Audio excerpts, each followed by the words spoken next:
ഇന്ന് നമ്മൾ നമ്മുടെ ഈ മൂന്നാമത്തെ ബക്കറ്റിൽ എടുക്കുന്ന ആ ഒരു ജെയിൻറ്റ് ഗൗരാമിൻ ഇതിലേക്ക് മാറ്റാൻ വേണ്ടി വന്നതാണ്. അപ്പോൾ ഇതാണ് നമ്മൾ സെറ്റ് ചെയ്തിട്ടുള്ള നമ്മുടെ ഫ്രിഡ്ജ് ബോക്സ്. ഇതിനകത്ത് ഓസ്കാറുകളും ആൽബിനോ സക്കറൊക്കെ ഉണ്ടായിരുന്നു.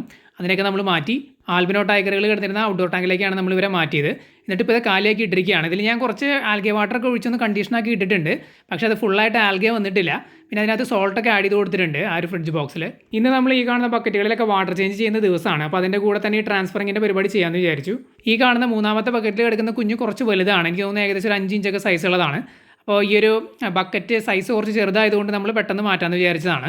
പിന്നെ ഞാൻ മുമ്പത്തെ വീഡിയോയിൽ പറഞ്ഞതുപോലെ നമ്മൾ ഈ ബക്കറ്റുകളിൽ എടുക്കുന്ന ജൈൻറ്റ് ഗൗരാമികളൊന്നും നമ്മൾ വല്ലാതെ അങ്ങ് സൈസിലേക്ക് എത്തിക്കാനായിട്ട് നോക്കുന്നില്ല. കുറച്ച് സൈസ് ആയി കഴിഞ്ഞ് കഴിഞ്ഞാൽ തന്നെ നമ്മൾ ഏതെങ്കിലും ഔട്ട്ഡോർ ടാങ്കിലേക്ക് മാറ്റാനാണ് പ്ലാൻ ചെയ്യുന്നത്. അതിനുശേഷം ഈ കാണുന്ന ബക്കറ്റുകളിലെല്ലാം നമ്മൾ ആൽബിനോ കാറ്റ് ഫിഷിനെയാണ് വാങ്ങിയിടാനായിട്ട് ഇപ്പോൾ പ്ലാൻ ചെയ്തിട്ടുള്ളത്. ഇതേപോലെ ജൈൻറ്റ് ഗൗരാമിയുടെ കുഞ്ഞുങ്ങളെയാണ് നമ്മൾ വാങ്ങണമെന്നുണ്ടെങ്കിൽ അവരെ ടബുകളിലായിരിക്കും ഇടുന്നത്. ടബുകളിലാകുമ്പോൾ കുറച്ചും കൂടി സ്പേസ് ഉണ്ടായിരിക്കും.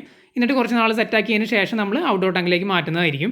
അപ്പോൾ ആ ഒരു രീതിയിലാണ് നമ്മൾ പ്ലാൻ ചെയ്തിട്ടുള്ളത്. പിന്നെ ഈ ഒരു മഴക്കാലത്ത് നമ്മൾ മുമ്പ് വീഡിയോകൾ പറഞ്ഞൊരു കാര്യം ശ്രദ്ധിക്കുക. അതായത് ഇപ്പോൾ ഈ ജൈൻറ്റ് ഗൗരാമികളെല്ലാം കിടക്കുന്ന ആൽഗെ വാട്ടറിലാണ്, പച്ച നിറത്തിലുള്ള വെള്ളത്തിലാണ്.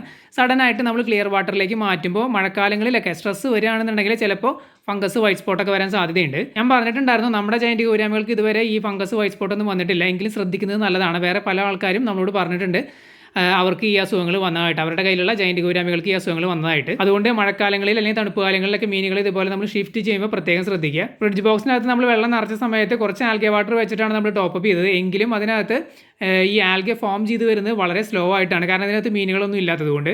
മീനുകളായിട്ട് നമ്മൾ ഫീഡിങ്ങും കാര്യങ്ങളൊക്കെ തുടങ്ങി കഴിഞ്ഞാൽ പെട്ടെന്ന് തന്നെ ആൽഗെ ഫോം ചെയ്ത് വെള്ളം ഒരു ഗ്രീൻ കളറിലേക്ക് മാറിക്കോളും. പക്ഷെ അതുവരെ നമുക്ക് കുറച്ച് വെയിറ്റ് ചെയ്യേണ്ടി വരും. പെട്ടെന്ന് ക്ലിയർ ആയിട്ടുള്ള വെള്ളത്തിലേക്ക് മാറ്റുന്നു എന്നത് മാത്രമല്ല, ഇത് അതിനൊരു പുതിയ സ്പേസും കൂടിയാണ്. അപ്പോൾ ചെറിയ രീതിയിലുള്ള സ്ട്രെസ് എന്തായാലും വരാനായിട്ട് സാധ്യതയുണ്ട്. ഇത് നോർമലായിട്ട് മീനുകൾക്ക് വരുന്നത് തന്നെയാണ്. പക്ഷേ സീരിയസ് ആകുമ്പോഴാണ് എന്തെങ്കിലും അസുഖങ്ങളിലേക്കൊക്കെ ഷിഫ്റ്റ് ആവുന്നത്. ഇത് വേനൽക്കാലത്തായിരുന്നുണ്ടെങ്കിൽ വലിയ പ്രശ്നമില്ല. അവർക്ക് അങ്ങനെ ഫംഗസ് വൈറ്റ് സ്പോട്ട് ഒന്നും വരില്ല. കാരണം അതിനുള്ള സാധ്യത വളരെ കുറവാണ്. ഈ ഫംഗസ് വൈറ്റ് സ്പോട്ട് എന്ന് പറയുന്ന സംഭവങ്ങൾ, ഈ പാരസൈറ്റ് ഒക്കെ ഈ ടെമ്പറേച്ചർ കൂടിക്കഴിഞ്ഞാൽ അവർക്ക് അങ്ങനെ ഗ്രോ ചെയ്യാനായിട്ട് സാധിക്കില്ല. അതേസമയം ഇപ്പോഴത്തെ ഈ മഴക്കാലമൊക്കെ ആണെന്നുണ്ടെങ്കിൽ അവർക്ക് പെട്ടെന്ന് ഡെവലപ്പ് ആവാനായിട്ട് പറ്റും. അതുകൊണ്ടാണ് ഞാൻ സോൾട്ട് ഓൾറെഡി ആഡ് ചെയ്ത് കൊടുത്തത്. ഏതെങ്കിലും രീതിയിൽ സ്ട്രെസ് വന്ന് ഇമ്മ്യൂൺ ലെവലൊക്കെ താഴെ പോകുകയാണെന്നുണ്ടെങ്കിൽ ചിലപ്പോൾ ഈ വൈറ്റ് സ്പോട്ട് അല്ലെങ്കിൽ ഫംഗസ് ഒക്കെ വരാൻ സാധ്യതയുണ്ട്.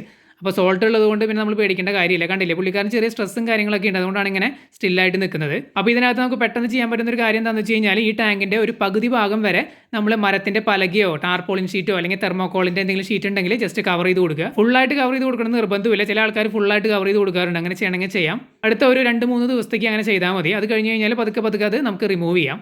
അതായത് വെള്ളത്തിലെ ആൽഗെ ഫോം ചെയ്ത് വരുന്നതിനനുസരിച്ച് നമുക്കത് റിമൂവ് ചെയ്ത് കൊടുക്കാം. അല്ലാന്നുണ്ടെങ്കിൽ മീൻ 2-3 ദിവസത്തിനുള്ളിൽ തന്നെ ഫുള്ളായിട്ട് ആക്റ്റീവായിട്ട് തിരിച്ച് വരുന്നുണ്ട് എന്നുണ്ടെങ്കിൽ നമുക്ക് വേണമെങ്കിൽ അത് റിമൂവ് ചെയ്ത് കൊടുക്കാം. അപ്പോൾ എന്തായാലും ഈ ഒരു ആൽബിനോ ജൈൻറ്റ് ഗൗരാമിനെ നമ്മൾ ഈ ഒരു ഫ്രിഡ്ജ് ബോക്സിലേക്ക് ആഡ് ചെയ്ത് കൊടുത്തിട്ടുണ്ട്. കൂടുതൽ അപ്ഡേറ്റ്സും കാര്യങ്ങളൊക്കെ നമ്മൾ വരും വീഡിയോസിലേക്കായിട്ട് അറിയിക്കുന്നതായിരിക്കും. എന്തെങ്കിലും ഡൗട്ട്സ് ഉണ്ടെങ്കിൽ കമൻറ്റ് ചെയ്ത് ചോദിക്കാം.